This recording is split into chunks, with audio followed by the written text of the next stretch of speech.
¿Qué tal, amigos? Bienvenidos a esta serie de conversaciones sobre derechos humanos y economía. Yo soy Unai Amenábar, de nuevo acompañado por María Claudia Falanelli, un espacio donde vamos a poder conversar, además con personas de altísimo nivel, sobre estos dos temas que a veces se siente que que no tienen como demasiada relación, ¿no? Los derechos humanos y la economía, y al final del día tienen mucho más relación de la que nosotros podemos pensar. En esta primera oportunidad y para abrir las puertas a esta serie de conversaciones con nuestros invitados, tenemos al doctor José María Casal, decano de la Facultad de Derecho de la Universidad Católica Andrés Bello, y también tenemos con nosotros al economista Drubal Oliveros para conversar acerca de estos temas. Y vamos, si te parece, María Claudia, Y no justamente sé, queremos romper el hablar, hielo con un tema sí, fundamental. queremos hablar de un tema que pareciera ser el origen de la Venezuela que tenemos hoy, que es la interrelación entre el Estado de Derecho, los derechos humanos y la economía de un país. Entonces, aquí le hacemos los honores para que nos cuenten, sí, realmente cómo están conectados y cómo explicarle a la gente cómo uno influye en el otro. Bienvenidos.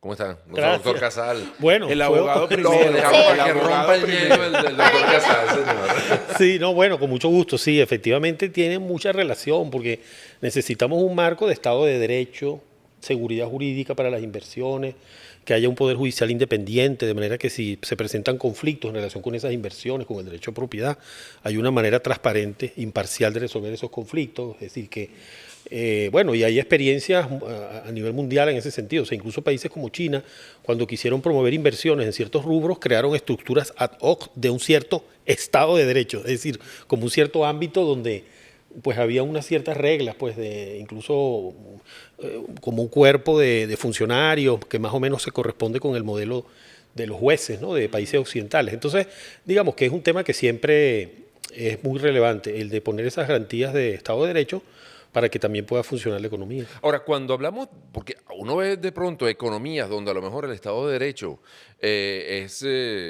pues no sé, muy distinto al occidental, por no calificarlo de otra manera, pero sus economías funcionan maravillosamente bien. Bueno, no sé, por lo menos estamos hablando del caso de China o Estados de Derecho, donde bueno, hay unas reglas y un andamiaje legal muy armado.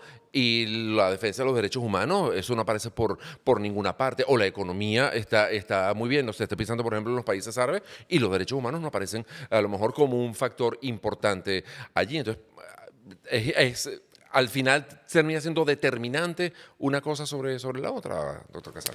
Mira, yo creo que lo favorece, es decir, en la medida en que tú tienes esas condiciones de poder judicial independiente, garantía de la legalidad, previsibilidad, es decir, que un inversionista, cualquier ciudadano, porque en definitiva la libertad económica es para todos, pues para todos los ciudadanos, tiene previsibilidad de cuál es la reacción del Estado frente a una conducta, frente a una inversión. Todo eso yo creo que lo facilita, ¿no? Pero claro, luego hay que ver los contextos. O sea, yo recordaba ahora cuando tú hablabas el caso, por ejemplo, en Chile. En Chile, sabemos, ellos tuvieron una larga dictadura.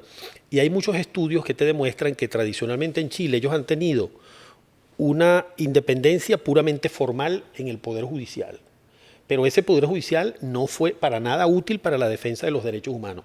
Ahí vienen los problemas cuando no se va como al meollo de las instituciones. Pero ellos sí, desde el punto de vista formal, era un Poder Judicial que estaba, bueno, separado de Pinochet, pero tan separado que no estaba dispuesto a entrarle a los temas de fondo, pues, de las acciones arbitrarias del gobierno, sino que se limitaba a la resolución de Una conflictos cosa civiles. está separado y otra cosa está ajeno. Exacto. Entonces, bueno, sí, resolvía conflictos privados, pero en lo que eran los temas calientes, pues, de los temas difíciles de los abusos de la dictadura, ellos no se metían. Entonces, es un tema también de si se va o no a la sustancia de las cosas. ¿Y cómo No, insertamos y la además economía ahí? hay múltiples estudios en la ciencia económica y también en el marco del derecho de la relación positiva que existe entre Estado de Derecho y economía, desarrollo económico, democracia y desarrollo económico. Hay una alta correlación. Los países más desarrollados en términos económicos, que tienen mayor bienestar, son países que también tienen altos estándares de valores democráticos, de desarrollo democrático y altos estándares de respeto a los derechos fundamentales. Hay una relación allí importante que se refleja en múltiples indicadores, temas de riesgo país, temas ligados también al bienestar bienestar de la gente. Porque hay otra dimensión que a mí me gustaría destacar de este tema, que es la dimensión humana, ¿no? Y es, por ejemplo, cómo parte fundamental de los derechos humanos tiene que ver, por ejemplo, con derechos fundamentales como la educación, la salud, la alimentación, una vejez digna, todos esos elementos, y que si el país no tiene un desarrollo económico adecuado, no los puede garantizar. Por más que incluso estén en la Constitución o tenga intención o el propio Estado de Derecho del país lo reconozca, pero si efectivamente tiene una situación económica precaria, o una crisis muy profunda, caso Venezuela, es extremadamente difícil que tú puedas garantizar los derechos, ¿no? Y hoy lo vemos permanentemente que nuestra Constitución tiene pues toda una estructura de protección, el doctor Casal puede hablarlo con más propiedad, de protección de derechos humanos, pero que en la práctica no se pueden garantizar frente a un Estado colapsado financieramente y frente a una economía que se ha contraído más de 80% en los últimos años, ¿no? O incluso como hemos visto aquí en la economía venezolana, cuántas veces se han decretado o hecho leyes para la recuperación económica y al final terminan diluyéndose en lo que termina siendo la crisis, ¿no? Efectivamente, sí, decretos de leyes o, por ejemplo, en el mercado laboral, decretos ligados a aumentos de salario mínimo o decretos de inamovilidad laboral, pero que no terminan garantizando un mercado laboral estable, que reduzca el desempleo, que le dé a los trabajadores ingresos dignos que le permitan cubrir sus necesidades fundamentales. Hoy sabemos que en Venezuela el salario promedio que tiene la economía está muy por debajo del valor, por ejemplo, de la canasta alimentaria. Ni hablar de la canasta básica total, claro, pero ni siquiera se puede garantizar el acceso en términos promedio a la alimentación. Ya por ahí hay una violación fundamental de derechos. Ahora, tú hablas de cosas, por ejemplo, que estaban establecidas en la Constitución o en las instituciones incluso, pero que por la crisis económica no se ha podido solventar. ¿Quién es primero? ¿Quién le hace más daño a quién? ¿La falta de institucionalidad no permite un desarrollo económico o los problemas económicos terminan minando la institucionalidad? ¿Por dónde, para ver si uno puede como asirse de algún dato para reconstruir aquello, ¿no? Fíjate que para mí es un problema muy complejo y tu pregunta refleja la complejidad, porque no, el huevo o la gallina, como el famoso cuento, no es sencillo. Yo creo que en Venezuela han estado unidos los dos factores. Nosotros hemos tenido un deterioro institucional que, por cierto, no es de reciente, no es de 20 años para acá, es mucho más, donde las instituciones se han venido socavando de distintas maneras, los contrapesos de los poderes, la institucionalidad que permite dirimir conflictos sociales, conflictos políticos. Eso ha venido en franco deterioro y a ese problema también se ha unido obviamente una situación económica o un modelo económico que ha hecho aguas o que ya no garantiza el bienestar de la gente. Entonces yo pienso que son dos procesos que han ido en paralelo.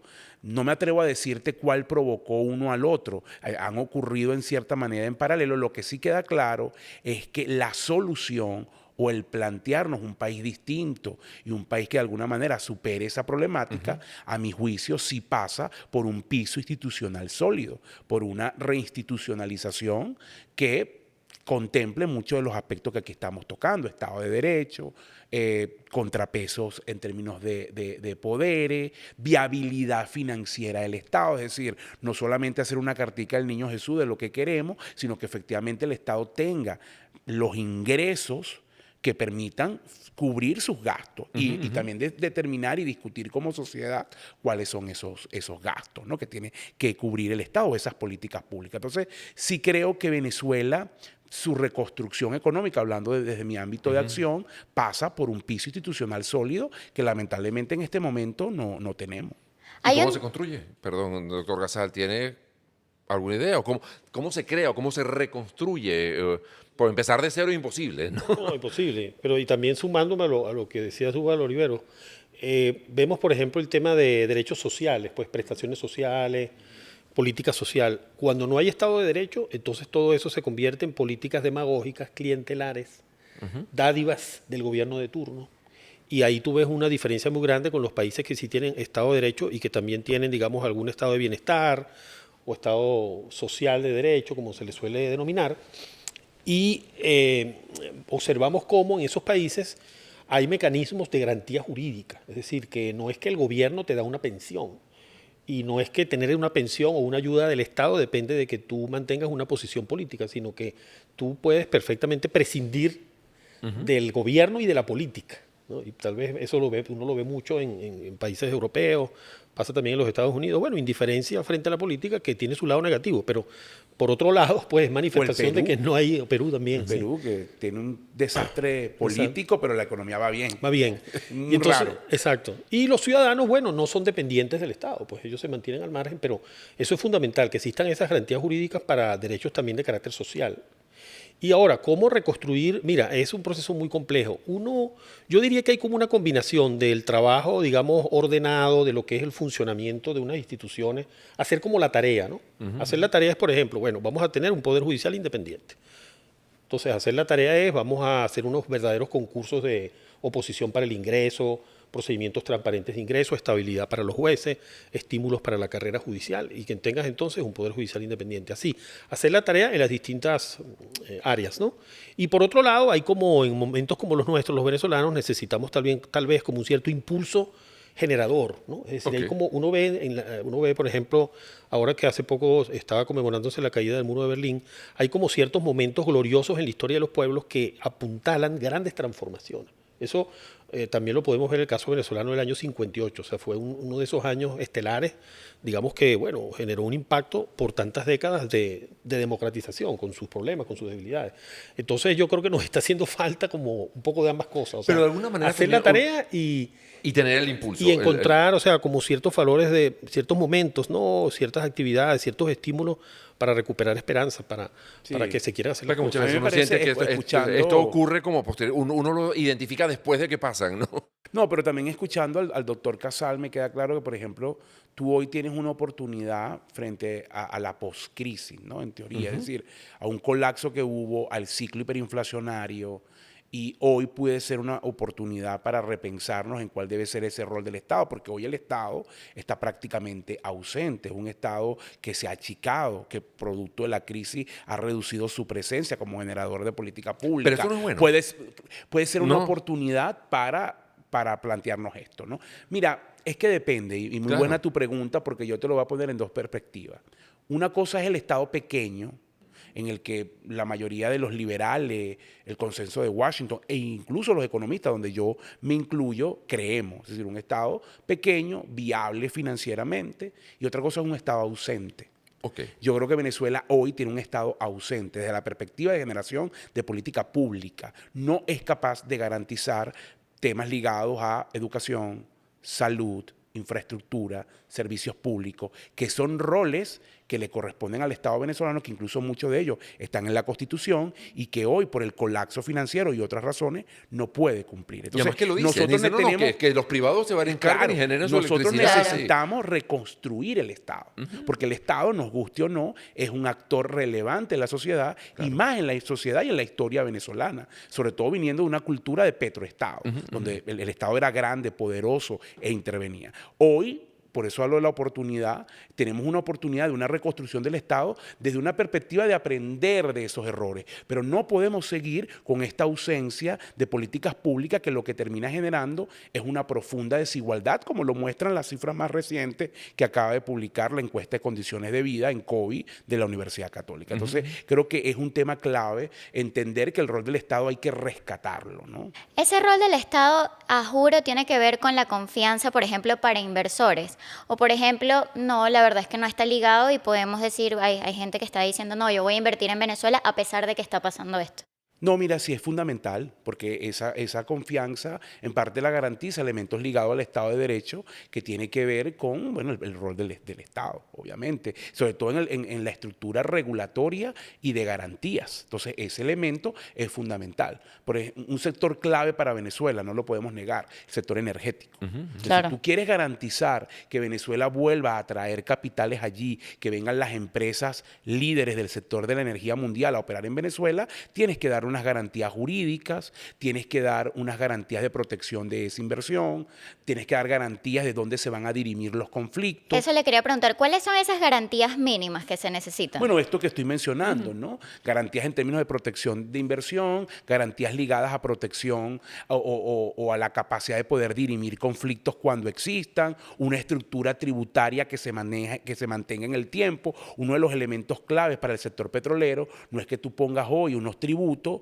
y dentro de 2 años se lo cambien. Necesitas tener un horizonte de tiempo más o menos largo para poder garantizar inversiones que son muy, muy altas, porque son montos significativos y más en la situación que está Venezuela. Necesitas independencia de poderes, necesitas un sistema judicial con independencia que pueda dirimir algunos conflictos que surjan, necesitas esquemas de arbitraje nacional o internacional para resolver esos conflictos, y eso hoy no existe en parte. Entonces, eso algunos actores, digamos, los pone en una perspectiva de me cuesta o no quiero entrar allí mientras no se den estas garantías. La atracción de inversión masiva, yo no niego que en Venezuela puedan venir inversiones como tú lo mencionas, y algunos actores acepten por el nivel de riesgo que esas inversiones vengan. Eso puede pasar, ha pasado, lo hemos visto, pero masivas, en términos que sean significativas, que nos pongan a competir con los otros líderes de la región en América Latina, hace falta profundizar en lo que el doctor Casal llama el Estado de Derecho. Ahora, ¿lo ves en lo pronto?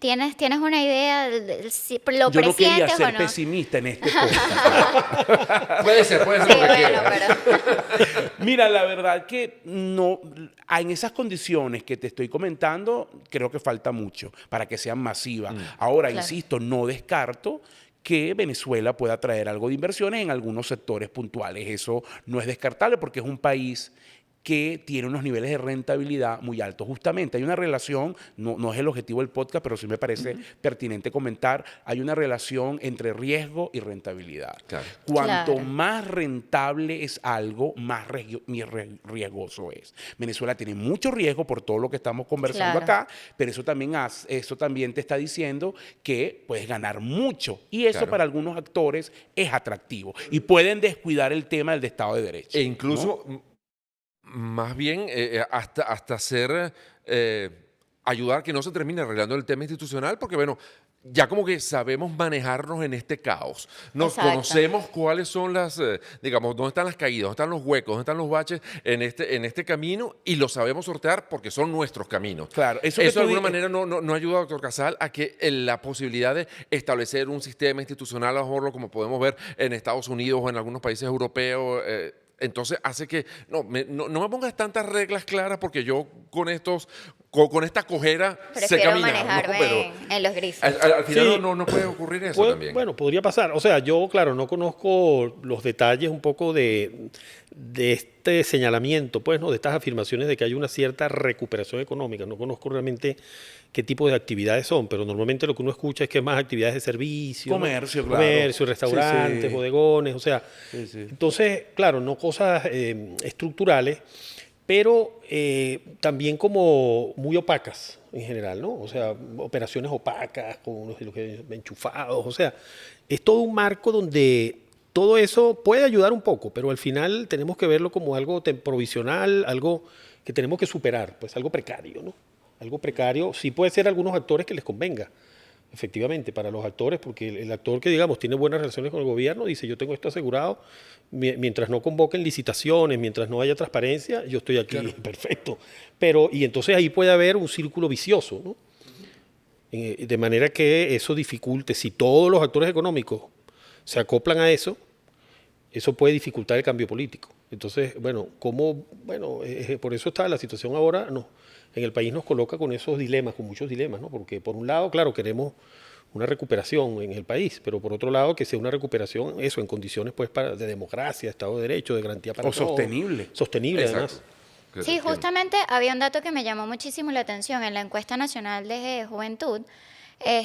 Lo que reportaba la mayoría, más del 50%, es que no elegían la democracia por encima de otro sistema político siempre y cuando ellos pudieran tener acceso a un trabajo de calidad y a una economía que les permitiera entretenimiento, etcétera. Entonces, claro, creo que ahí está el meollo, Mira, ¿no? Hacer entender que No, la y recuperación yo también creo parte que de eso. ahí influyen varios factores, ¿no? Uno, pienso que buena parte de nuestra juventud nació bajo este sistema y por lo tanto no necesariamente conoce las bondades de la democracia. Exactamente. Conoce una democracia chucuta, porque al final el sistema arrancó en una estructura democrática que se fue deteriorando con el paso del tiempo, ¿no? Entonces, eso también como que nubla tus percepciones. No es lo mismo hablar con alguien que vivió la Venezuela democrática post el año 58 y que con sus errores entendió lo que ahí ocurría, sobre todo la alternancia de poder, que es probablemente el rasgo más característico, a lo que ocurrió más bien tras 1999 y todo lo que vino después. Entonces, eso también puede nublar un poco tu tema. Y lo otro, el segundo punto que me hace pensar en esa respuesta, que es muy dura, Sí. es el hecho de la crisis ha sido tan profunda para buena parte de la población, que al final la garantía de eso, de poder alimentarte, de poder tener acceso a la salud, es lo primordial, porque es que de Claro. verdad estás en unas condiciones extremadamente precarias, ¿no? Entonces, son dos elementos que están como conectados ahí. Exacto, y fíjate para complementar eso, esa encuesta que tú comentas, ¿esa es la última en COVID o la del año pasado de la encuesta de juventud, en Juve? juventud, Exacto, la del de año juventud. pasado. Porque fíjate que esa en Juve yo la estuve analizando en su momento y efectivamente ahí le preguntan, bueno, usted, digamos, le da preferencia a la democracia, entonces 50% sí, los otros era como les resultaba indiferente, ¿no? Sí. Pero yo creo que efectivamente allí influye que ellos lo que han visto es este sistema, ¿no? El Claro. régimen, digamos, del chavismo. Pero también lo que han visto es una situación muy confusa para ellos. O sea, yo trato de trasladarme a la situación de los jóvenes. Y ellos dicen, ellos ven toda la discusión de la dualidad de poder. Una política de la oposición que por lo menos durante un tiempo defendía la tesis de que votar es malo. Es decir, digamos que desincentivar el ejercicio del voto. Entonces, ese muchacho, lógicamente, en su cabeza, ¿qué tendrá para él en su cabeza de lo que es democracia? O sea, cuando le Claro. preguntan, ¿qué es la democracia? Un presidente de la República que dice que es electo por el pueblo, que es Maduro, y que dice que él es demócrata, pero que lo que hace es violar la Constitución. Y, por otro lado, ve una oposición, que no lo digo ahora en sentido de crítica, ¿no? Porque también esa dificultad de la oposición se debe, pues, al autoritarismo del gobierno, ¿no? Como causa fundamental. Pero él ve también una oposición que no ve en ellos tampoco una solución. Entonces, yo también en ese sentido los descargo un poco a los jóvenes en esa respuesta de que, porque hay quienes dicen inmediatamente, claro, es que a ellos no les interesa la democracia. No, cuidado, es que ellos están partiendo, es de la realidad de lo que está. No, en tal caso sería, no les interesa la política porque Esa. lo que no les está resolviendo Esa sus política. problemas. Esa política. Exacto. Porque sienten que por ahí no hay... Si eso es por la ahí no es el política. No es la, Exacto. no es la- Bueno, porque claro, también no hay una resuelve su- frustración, Una frustración muy grande. de que al final tú intentaste, sobre todo porque uno de los elementos característicos de las protestas de los últimos años era que los jóvenes eran líderes de esas protestas. Sí. Y me imagino que hay una gran parte de ellos frustrados Sí, hay porque mucha frustración. sí. no pudieron canalizar esas energías de cambio, de lograr, cambios institucionales profundos, restablecimiento de democracia, y por eso al final es como una respuesta de protección donde tú dices, bueno, dado que esto no puede cambiar y dado que no me siento o no me gusta, prefiero Necesito aislarme. cubrir mis necesidades Exactamente. O me voy y o me seguir aíslo, adelante. ¿no? Exactamente. Sí. Claro, y como es no una optan por respuesta irse. de seguir adelante. Eso que La llaman gente tiene que algunos vivir tu zona a de pesar confort. de... Exactamente. Te metes en tu Pero zona bueno, de que confort. tienes también que vivir, ¿no? Claro. Tú tienes Claro. que poder desarrollar tu Sí, vida de la exacto. manera que puedas. Vivir a pesar de... Claro, ahora, doctora Casal, claro, estamos en presencia de de un Estado, como decía Druber, que montó los controles y los desmontó, ¿no? Él se ocupó de hacer las dos cosas, ¿no? Pero sin derogarlos legalmente. Exacto. Claro. Eso le iba a decir. Manteniendo todo el tiempo el puñal en los dientes. Eso le iba a decir y te iba a poner un ejemplo. Aquí con la cátedra de honor de la universidad, bueno, hay unas actividades muy bonitas con los estudiantes y parte de esas actividades son, digamos, excursiones, contacto con la realidad. Y hicimos una visita al Estado portugués. Y fuimos, por ejemplo, a Turén, lo que era la llamada colonia agrícola de Turén, ¿no? Bueno, eso es impresionante lo que te cuentan esos señores. Bueno, que esos son hijos de alemanes, de polacos, de italianos. O sea, había uno que era impresionante, porque un típico alemán hasta que habló. Ese es más venezolano que nosotros. O sea, Claro. la manera que piensa, los chistes que decía. Bueno, pero tú ves allí cómo ellos explican que efectivamente, en el trabajo que ellos hacen agrícola, ellos dicen, este es el país más liberal, pero del mundo. Permiten cosas que en economías de países democráticos liberales están prohibidas, Claro. de los transgénicos y otros mecanismos de generación agrícola. Entonces, ellos dicen, efectivamente ahora nosotros nos dejan hacer lo que queramos hacer, pero están ahí como espada de Damocles. Todas las leyes. Claro. En Es una cualquier momento, concesión. Es una concesión. Claro. Es como el famoso dicho que le atribuyen a Gómez, no sé si lo habrá dicho él. Para mis amigos todo, para el enemigo la ley. Exactamente. Ese es el tema, Claro, ¿no? claro. El O día sea, que probablemente tú te conviertas en incómodo o enemigo del Estado, entonces, bueno, ahí sí vienen Ahí los sí está la ley controles. para los controles. aplicarla, Y claro. justamente conecto ese punto Y todo es legal, como claro. arrancó esta conversación. Sí. En un Estado de Derecho eso no puede ocurrir. Eso no puede ocurrir. En un Estado de Derecho tú no operas con una concesión o un favor del Estado. Tú Exacto. operas en un marco legal que te dice qué hacer y qué no. Exacto. Pero Es que de alguna manera el ¿entiendes? mundo no está como caminando muy hacia eso. Digamos, cuando uno ve, por ejemplo, leyes sociales en Estados Unidos, ¿no? La gente lo conoce como el Obamacare. Es un sistema de salud que le atribuyen al presidente Obama, porque fue él el que inventó o el que... Bueno, y porque o el los que- republicanos o para el- atacarlo Claro, También. entonces claro. lo identifican con determinado... O en España estamos viendo también cómo en este momento están poco menos que a navaja resolviendo el tema del Poder Judicial, porque quieren tener el control y quiénes son mis candidatos, o en el mismo Estados Unidos, estos son los jueces de Trump y estos son los jueces que no eran de Trump.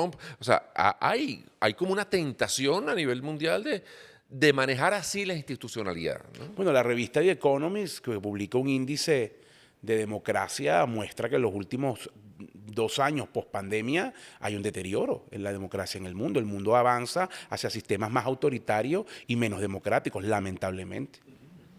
Sí, y ahí tenemos pues la gran amenaza de los populismos. Claro. Eso de deterioro, el socavamiento desde adentro, ¿no? Como esa es la gran tragedia de las últimas décadas en la democracia, ¿no? O sea, ya no tanto los golpes militares, rupturas violentas, pero sí socavamiento desde el interior. Casos Un como caballo los de que Troya. Caballo de Troya, el caso de Hungría, en la Unión Europea, Polonia, pero bueno, aquí en Latinoamérica ni se diga, pues todos los problemas que nosotros lo vivimos, evidentemente, ¿no? Entonces ahí la gran pregunta es esa, ¿cómo se pueden defender las democracias de esos procesos, ¿no? Con más balances, con más controles, porque si no hay una Pero tentación. controles que establece quién, porque hemos visto, por ejemplo, un Estado muy controlador también termina siendo muy lesivo, ¿no? Teniendo- O sea, pero- yo digo pero creo controles que entre José- los poderes, exacto. o sea, como balances. Claro. balances entre Contrapesos, Tratar de pues. generar contrapesos. Check and balance, Check and como le balance. dicen los gringos. Sí, exacto. Esos pesos y contrapesos, ahí se ve la importancia. O sea, uno ve, por ejemplo, como, bueno, en los Estados Unidos, fíjate lo que siempre ocurre, las elecciones de medio término, pues como difícilmente, creo que dos ocasiones nada más ha ocurrido que el presidente tiene mayoría en ambas cámaras y por periodos más bien cortos. En Alemania también es difícil que un gobierno tenga mayoría en ambas cámaras, ¿no? Para simplificar, de que no son exactamente 2 cámaras, pero más o menos responde ese modelo. Entonces, son países que generan ese tipo de balances, obligan a coaliciones, o sea, muchos factores de contención. Es muy difícil, digamos, hacer caída y mesa limpia. En cambio, nosotros aquí, con mecanismos como la constituyente, caso de Venezuela, y bueno, pasó en Ecuador, Bolivia, se facilita mucho esto de la caída y mesa limpia, porque tienes una mayoría de un momento determinado, haces tu constituyente, raspas a todos los órganos del poder público, todos los titulares, y construyes una hegemonía, capturas todas las instituciones, y después qué difícil es desmontar eso. Claro. Oye, qué interesante, por cierto, lo que pasó en Chile, ¿no? Hablando de la constitución, de la constituyente, que bueno, después de que se hizo toda una constitución, hubo un Pues rechazo masivo a aquella propuesta, además con la consigna, sí, pero no así, ¿no? Que era muy acertado, ¿no? Sí, Chile tiene una demanda de cambio y de reforma de constitución, pero efectivamente también el documento que se presentó, a mi juicio, era impresentable. O Sí, además no estaba alineado para nada con la- Y creo que más bien fue una decisión salomónica ahí del pueblo de rechazarlo y que ahora vaya a una discusión a lo mejor más equilibrada. Ahí fue Exacto. como un exceso de participantes de diferentes sectores y terminó un poco siendo un saco de gatos aquello. Y entonces No, cada y- quien jalando para su lado. Y fíjate, a mí algo que me llamó la atención de ese proceso, y se lo decía a algunos colegas que estaban vinculados al proceso chileno, cuando estaban ya por terminar el borrador de constitución, fue un proceso que se caracterizó por maximalismos. Es decir, ellos quisieron llegar al top, ¿no? a lo máximo de las tendencias constitucionales del mundo en todas las materias. Entonces, tenemos un problema, una deuda histórica con los pueblos indígenas, que es verdad que la tienen. Bueno, entonces vamos a la regulación más garantista de autonomía de los pueblos indígenas, vamos a ver los modelos comparados. El tema de la paridad de género, bueno, vamos a establecerla rígidamente en todas las instituciones. Y así, en las distintas materias, ir también en materia de algunos derechos, la regulación de algunos derechos. Bueno, y afectaron también el tema institucional, ¿no?, de los equilibrios. Pero yo observo mucho esa tendencia de maximalismos. Y me decían algunos colegas que eso tuvo que ver, algunos colegas que por cierto me lo contaron ya después del resultado del referendo y estaban bastante afectados porque ellos apoyaron el proceso y nunca se esperaban un rechazo tan abrumador como el que ocurrió, nunca se lo esperaban. Pero ellos reconocieron que lo que ocurrió, y tiene que ver un poco esto con la realidad venezolana, ellos no admitieron negociar con quienes tenían que negociar, porque ellos, para lograr una constitución más consensuada, tenían que negociar más con los sectores de centro-derecha. Ellos dijeron, no, con ellos no queremos negociar, vámonos a ir a los sectores más de izquierda. Entonces se dio como una alianza de sectores más de izquierda y sectores independientes de estas fuerzas nuevas.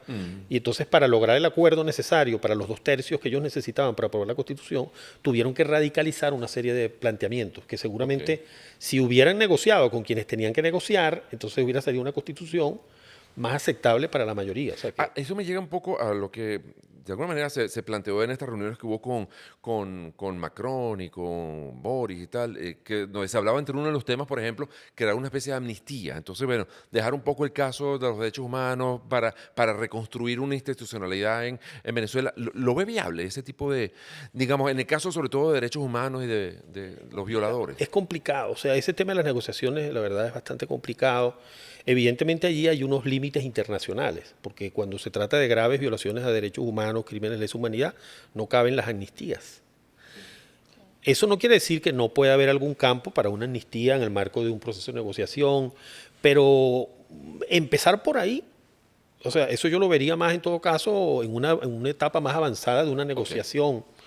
Eso a mí me generó ciertas dudas. Claro, claro. Porque es un problema de tiempos también. ¿En qué momento se plantean No, y de esas resolver situaciones? otros temas que son Claro. más urgentes. Sí. No que eso Sin no tenga duda. importancia, pero por ejemplo, pensaría yo, es muchísimo más urgente hablar de garantías electorales y Claro. de garantizar un proceso limpio de elecciones presidenciales que están por venir. Eso me parece más O pertinente. incluso liberación de los presos políticos, Bueno, por ejemplo, exactamente. como una, Bueno, como una sí. medida. Pero yo creo que todo eso está ligado a lo electoral. La Claro. liberación de presos políticos, que los partidos políticos vuelvan inhabilitaciones. a contar con sus símbolos, que muchos de ellos fueron secuestrados. O sea, eso es un elemento. Las inhabilitaciones, que es una violación fundamental de derechos. O sea, eso es un tema clave. Y ya después tú puedes empezar a discutir elementos ligados de, bueno, garantías al derrotado. Y entonces ya ahí Ya, empiezan otra unos cosa. temas que pueden ir en línea Exacto. con ese tema. Pero hay que derrotarlo primero. Exactamente. Hay que derrotarlo Por eso te para digo saber qué es lo para saber quién es el derrotado, que en amnistía vas definitiva, a ¿no? hablar en unas condiciones donde no hay garantía de cambio. Claro. Entonces, por eso coincido totalmente. Creo que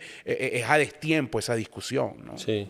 En el caso del levantamiento de sanciones, por ejemplo, que hayan permitido flexibilizar algunos aspectos de la economía, eso al final no termina siendo también una, no sé, una claudicación en la defensa, por ejemplo, de los derechos humanos. Mira, necesitamos petróleo, entonces, bueno, vamos a permitir que estas empresas sí negocien, aunque sabemos que él es un violador de derechos humanos, pero aquí hace mucho frío. Bueno, Entonces, tráiganos exactamente. energía. Yo te lo voy a poner en unos términos más duros, ¿no? Y es que para ciertos, o para Occidente o el mundo desarrollado, hoy es más fácil entenderse con Maduro que con Putin. Ese es el tema. Y sí, la Claro. dinámica geopolítica favorece eso y coincido o en línea con tu planteamiento, para mí es un elemento de preocupación. Que tú tengas una flexibilización de sanciones petrolera, que eso permita una mejora en el flujo de ingresos, y los cálculos que nosotros hemos hecho es que es una mejora importante.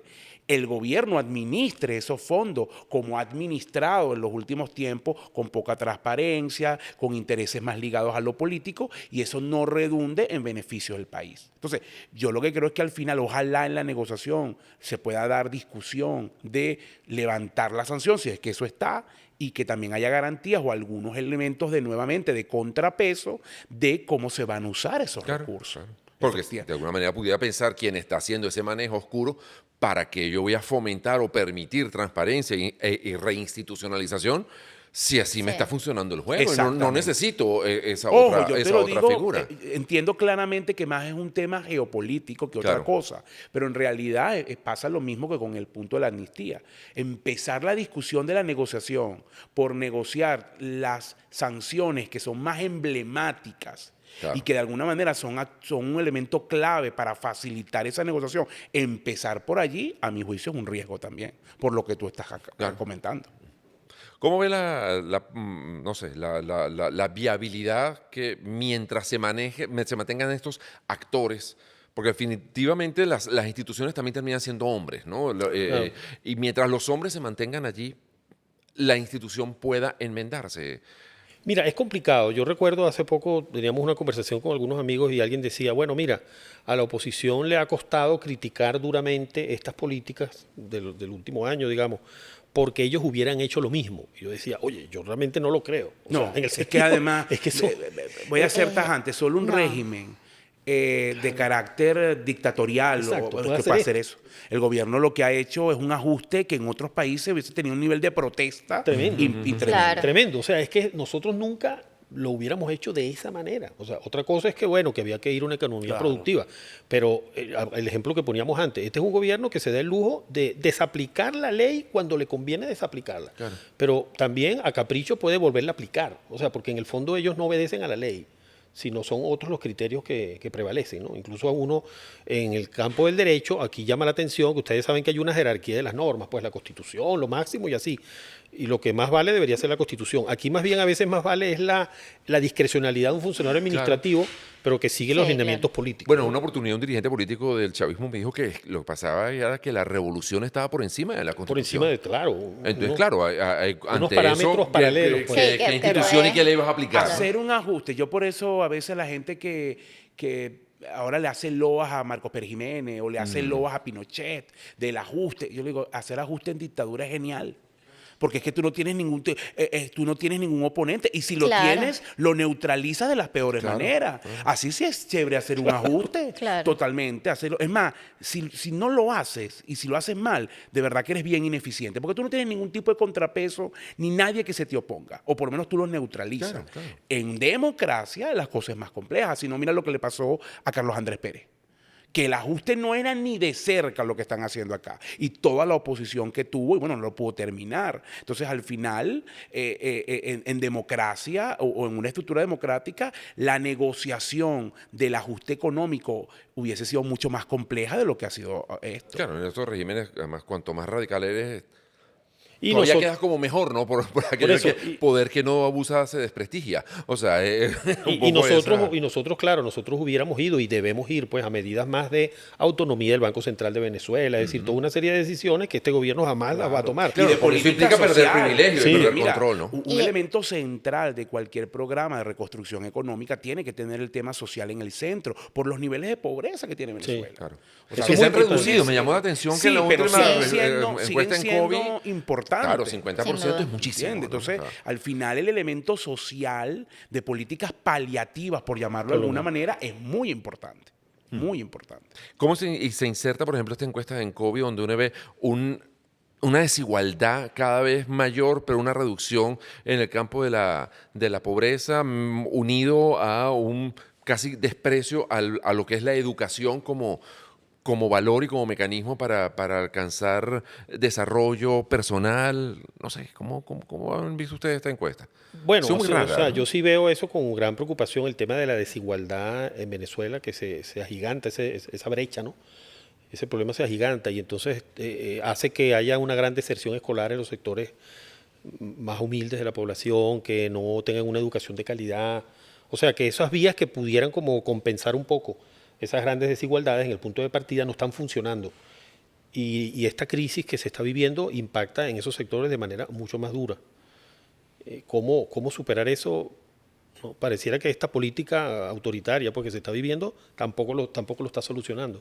No, y como comentaba antes, con este estado ausente que todavía hace que todavía sea mucho más complicado lograr ese equilibrio, esa ecualización entre los que más tienen y los que menos. No, y y eso los es que un menos tienen, elemento, lo que tú hablas de la educación, ligado a lo que algunas corrientes de la economía llaman capital humano, nos va a pasar mucha factura.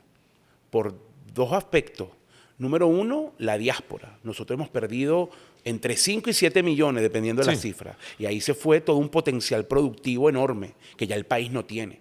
Eso es un primer elemento que nos pasa factura. Y el segundo es justamente cómo se forman la generación actual y las que vienen en el marco de una educación pública de muy baja calidad y de muy poco acceso. Entonces eso te dice, bueno, ¿quién va a estudiar en Venezuela? Prácticamente una élite.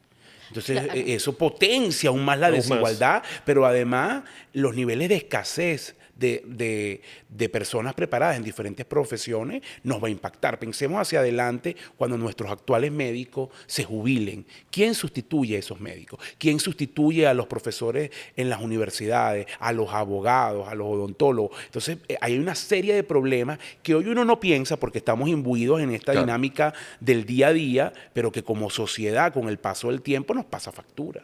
Claro, ¿y cómo ves de aquí a 12 meses la economía actual? En el sentido de que tenemos todo esto. Ha pasado que ha habido, digamos, los reportes en COVID de que ha disminuido un poco la pobreza, de que, bueno, quizás cierta población está más empobrecida, pero otra no, que tiene acceso, digamos, a poder salir, a invertir, etcétera. ¿Cómo lo ves? Es decir, ¿esa desigualdad sí va a seguir creciendo o hay una forma de atajarla? Mira, bueno, uno es la perspectiva de cómo lo vemos y otra cosa de lo que hay que hacer. En lo que lo vemos, primero una aclaratoria súper pertinente. Lo macro es como traicionero, porque lo macro es un valor agregado. En muchos casos es un promedio y esconde, muchas realidades que subyacen a eso. Yo te puedo decir que en los próximos 12 meses la economía puede seguir creciendo, probablemente desacelerada con respecto a lo que creció este año que está por terminar, pero va a crecer. Y si incluso le dan la licencia a Chevron, el crecimiento incluso puede ser más alto. Y eso es una buena noticia y es verdad, pero eso esconde una desigualdad enorme desde 3 perspectivas. Desde el punto de vista territorial, porque no todas las ciudades se benefician igual de ese crecimiento. Sí. Y hay una gran diferencia entre ciudades y zonas rurales, que es impresionante. La propia COVID te lo muestra. Es también una desigualdad sectorial, es decir, comercio, servicio, tecnología, alimentos, salud pueden estar creciendo, pero construcción, manufactura, servicios inmobiliarios, banca y seguro siguen estando muy contraídos. Entonces, dependiendo del sector en que te ubiques, tú puedes ver perspectiva de crecimiento o no. Y por último, que es lo que hablábamos antes, desde la perspectiva social, tú todavía tienes un porcentaje altísimo de la población que está excluida de las bondades del mercado, que su capacidad de compra está disminuida. Entonces, por eso te hacía la aclaratoria de que la visión macro de crecimiento, y que muchas veces los economistas lo planteamos porque nos preguntan si crecemos o no, esconde estas realidades detrás de una cifra, que es importante hacer el tema. Venezuela está mal. Yo uso una expresión que puede sonar dura, pero que para mí refleja lo que estamos pasando. Es un país estabilizado en el foso. Es un país que cayó mucho, dejó de caer. Y en realidad eso es lo que estamos celebrando, que dejó de caer. Pero no es que está subiendo aceleradamente. Para subir aceleradamente, y ahí conecto con la segunda parte de tu pregunta, yo creo que el principio fundamental que necesitamos es la construcción de acuerdos políticos para poder dar paso a lo que hablábamos en este podcast de tema institucional. Nos estabilizamos en el foso, pero tampoco tenemos bases sólidas para subir, ¿no? Exactamente. Claro. Y por eso un poco lo que hemos hablado en estos minutos, los temas de Estado de Derecho, de contrapeso, de institucionalidad, que no es lo único, pero es un piso necesario para poder garantizar ese crecimiento. Y en el campo institucional, ¿cómo ves el futuro? ¿O ha habido algún movimiento en el campo institucional que pudiera pensar a que, bueno, se está caminando? Bueno, o sea, tal vez ahora como me toca esta responsabilidad de estar en las primarias. Claro. Entonces, bueno. Pobrecito. me toca ser un poco esperanzado, pues, en el tema de que ojalá esto pueda reagrupar, reanimar un poco a la gente. O sea, porque yo, por ejemplo, yo estoy totalmente convencido de que la mayoría de la población quiere el cambio político. Y de que si esa mayoría de la población se despertara, se agrupara, viera unas referencias en sus líderes políticos y se animara pues a luchar, pero en una lucha que incluye también el voto, podríamos lograr muchas cosas. Y no necesariamente en el sentido, porque a veces se presenta la objeción, bueno, pero si vamos a hacer lo mismo, o sea, como el mismo planteamiento excluyente, ¿no? Y unilateral que antes, pero ahora ya no con las marchas o ya no con planes, es que no, prefiero no calificarlo, pues, pero planes, digamos, meta institucionales, pero ahora con la misma intención, pero vamos a ir a una primaria y luego una elección, eso tal vez no corrige las cosas, ¿no? Hay que dejar como una ventana abierta para el acuerdo, pero aún así ese reverdecer de la esperanza es indispensable, incluso para que la negociación de México, pienso yo, pueda desarrollarse bien, porque es difícil una negociación que pueda ser muy exitosa si una de las partes está en un momento de postración. Y bueno, bueno, en el caso de las primarias, que muchos de los nombres que uno ha visto que se está presentando, Dios mío, es la misma gente de siempre. Bueno, ahí está Gente el a la tema. que ya ha contado con decenas de rechazos uno tras otro y siguen postulando, siguen Bueno, a lo mejor presentando. necesita Eso no estimula, ¿no? una nueva oportunidad para Para ser rechazado. Para ratificar. Pero unos siempre aspiran que salen muchos a competir y bueno, aquellos se irá decantando poco a poco hacia los hombres o mujeres más atractivas. Me parece que va a haber un trabajo de mercadeo y de imagen muy fuerte que van a Imagino. tener allí. Pero el por tema clave, delante, ¿no? digamos, nosotros queremos sobre todo es rescatar el valor del voto. Claro. Estimular a los jóvenes a que se inscriban en el registro electoral, porque aquí, claro, el registro electoral no lo tienen realmente abierto, o sea, son muy pocos centros los que están activos para registrarse.